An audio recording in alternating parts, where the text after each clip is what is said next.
কত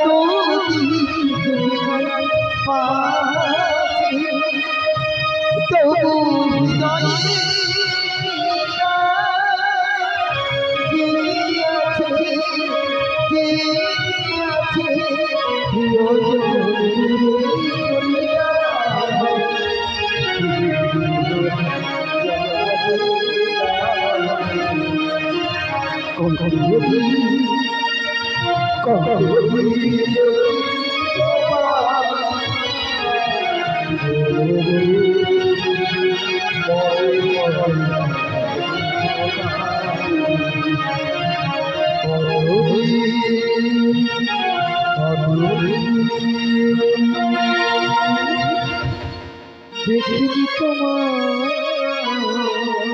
দেখিনি তোমার দিদি।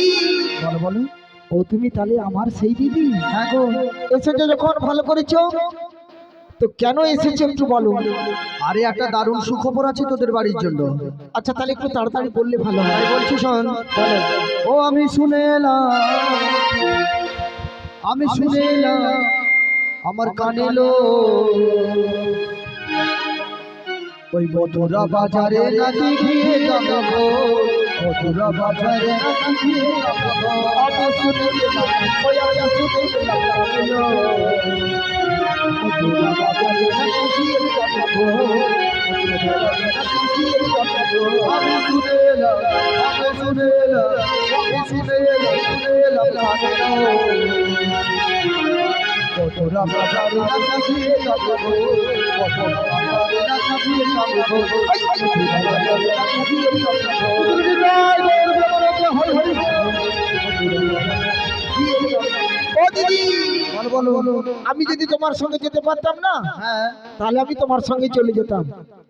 বুঝতে পারছি, তোকেও তো নিয়ে যাওয়া যাবে না, একটা ব্যাপার ব্যবস্থা তো করতেই হবে। হ্যালো দিদি বলি শোনো, বলো বলো বলো। তুমি আমি তো যেতে পারবো না, না না না, আমার মেয়ে কুটিলা, হ্যাঁ ওকে একটু নিয়ে যাবি? আরে বাবা, এমন একজন নাম বলিস না, গাটা আমার তিড়বিড়ি করছে। কেন? আরে ওই কুটিলাকে নিয়ে যাওয়া যাবে না। কেন? ও বাজার ভন্ড করে দেবে। আমার মেয়ে? হ্যাঁ গো। তাহলে এক কাজ করো, বলো বলো। তুমি যেমন এসেছো তেমন চলে যাও, আর না হয় আমাদের দধি দুগ্ধ তোমায় দিচ্ছি, তুমি বিক্রি করে দাও। আরে দুধ দুধ, তোর মাথায় একদম গরম হয়ে গেছে মনে হচ্ছে।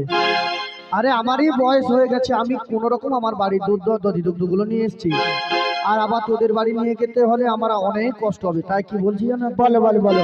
একটা উপায় আছে।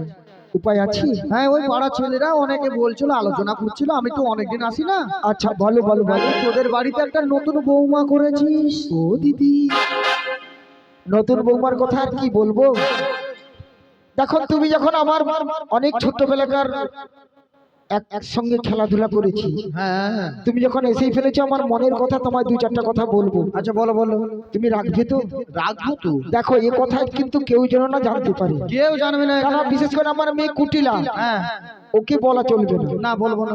ঠিক আছে? হ্যাঁ আচ্ছা ও দিদি গো, নতুন বৌমা করেছি, দেখছি রান্নাঘরে সদাই বসে বসে কান্নাকাটি করছি। কান্নাকাটি? ও দিদি গো, কি রোগ তা জানি না, হ্যাঁ জিজ্ঞাসা করলে কোনোদিন কোনো কিছু উত্তরই দেয় না। উত্তরও দেয় না? না।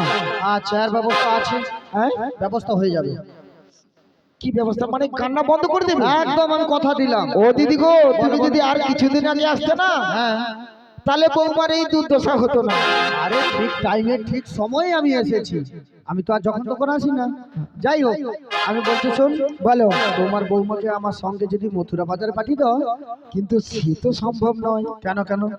আরে নতুন বৌমা হয়েছে এই কয়েকদিন হলো, কিন্তু সে তো পাঠালে লোকে কি বলবে জানো? কি বলবে? এর মামি প্রচন্ড লোভী, তাই নতুন বৌমাকে ওই মথুরা বাজারে পাঠিয়েছে দধি দুগ্ধ বিক্রি করতে। আরে তোদের যদি দুটো নষ্ট হলে কি লোকেদের বাড়িতে যে কেনাকাটা করবি? কিন্তু না দিদি, পাঠাতে পারবো না সেটাও বলছি না, মানে লোভ পাঠাতে আছে, পারি। লোভ আছে। কিন্তু আমাদের এই যতদিনে দধি দুগ্ধ পড়ে পড়ে নষ্ট হচ্ছে সব বিক্রি হয়ে যাবে তো? সব একদম হু হু করে চলে যাবে। ও দিদি গো, বলো বলো। তাহলে একটু উপায় যখন বলছো, হ্যাঁ, আর কিছু তোমার সঙ্গে বিশেষ কথা বলবো না, না কারণ বেলা তো হয়ে গেল। অনেক বেলা হচ্ছে। তাহলে আমাদের ওই দধি দুগ্ধ দিয়ে সব বৌমা নিয়ে যাবে, হ্যাঁ, আর তুমি ঠিক ঠিক পয়সা করে গুনে গুনে দিবি। আমি কোনো কথা বলতে হবে না, সবটাই একদম গুছিয়ে নিয়ে চলে ঠিক তো? হ্যাঁ। তাহলে দেখো আমার বৌমা রান্নাঘরে বসে আছি, তুমি একটু বুঝিয়ে তুমি নিয়ে চলে যাবে। আচ্ছা ঠিক আছে। তাই আমরা রাধারানীকে নিয়ে যাব কোথায় জানেন? ওই মথুরা বাজারে নাম করে চলে যাব যমুনার কিনারে।